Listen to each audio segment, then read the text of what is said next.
Measles is one of the most contagious diseases we know. Just one person is likely to infect between 12 and 18 people. That number is called a disease's basic reproduction number, or R0. Scientists use it to describe how contagious a disease is. Zika, it has an R0 of up to 6.6, super contagious. But the seasonal flu, just a little over 1. And COVID-19, the disease caused by the coronavirus, just about 2. That difference between the flu and COVID-19 doesn't seem so big, especially when you look at them next to these really contagious diseases. Plus, a lot of the symptoms of the flu and COVID-19 are really similar. A fever, cough, they can even both lead to pneumonia, which is ultimately how they can both be fatal. So thinking of COVID-19 and the flu as similar is a common and frankly understandable comparison to want to make. This is like the flu? It's a lot like the flu. I like to believe that it's going to end up more like the flu virus. But wait, let's go back to those R0 numbers again.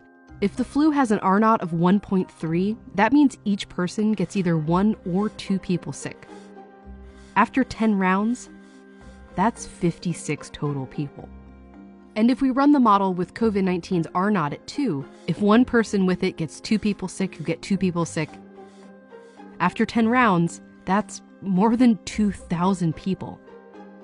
This does not happen with the flu, because COVID-19 is very different, and understanding how is crucial to understanding how dangerous it really is, and why we have to take it so seriously.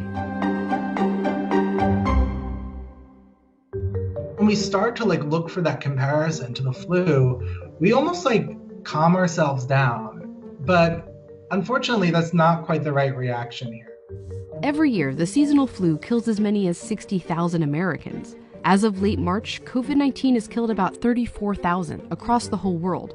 But scientists expect that number to go up, way up. Tens of thousands of people a year die of the flu. But we haven't had this for a year yet. We've only had this for a few months. The trouble is coming, and we can predict it, and we can see what's coming, at least to a certain extent. The first really big difference between COVID-19 and the flu is how long it takes you to feel sick. From the moment you're infected with COVID-19, it usually takes 5 days before you start to feel symptoms. But it can take as long as 12 or even 14 days.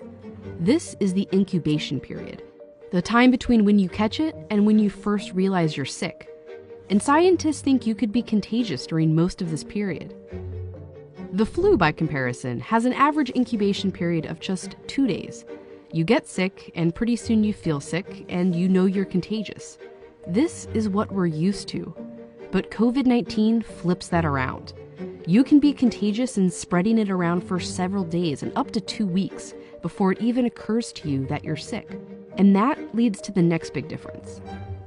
No human immune system had seen this virus before. Nobody has a natural immunity to it. In flu season, there's always a number of people in the population who are already immune to the flu. That can be because they got their flu shot, or maybe they've already had that flu strain. And that limits the spread of the virus.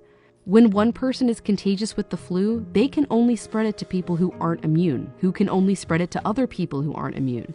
That's why scientists and doctors urge us to get our flu shot every year. If enough people have immunity, they can kind of shield the virus from reaching others. The more immunized people, the more they can protect those that are susceptible to the virus. But COVID-19 is brand new. None of us have had it before, and there's no vaccine, which means nearly everyone on the planet is susceptible. So when a contagious person, who may not even know they're infected, comes into contact with others, it can spread like wildfire. And then you see how much more dangerous COVID-19 can be. Only 2% of people with the flu need to be hospitalized, but 20 to even 30% of people who test positive for COVID-19 do. And we're still learning about COVID-19's fatality rate, but scientists think it's somewhere between 1 and 3%. But the flu's rate is even lower, 0.1%. And that's a disease that can kill 60,000 people a year in the US alone. That's what Dr. Anthony Fauci, the US's leading infectious disease expert, tried to clear up to Congress. People always say, well, the flu does this, the flu does that. The flu has a mortality of 0.1%. Sure. This has a mortality of 10 times that. This is a really serious problem that we have to take seriously. And he's just talking about the average across all age groups. For older people or people with compromised immune systems, it can be way higher. And that's especially scary when you remember all the other things that are different about COVID-19. The infectiousness, how hard it is to know you have it, how susceptible we all are to it. Estimates vary, but some scientists have warned that between 20 and 60% of the world's population could become infected with the virus.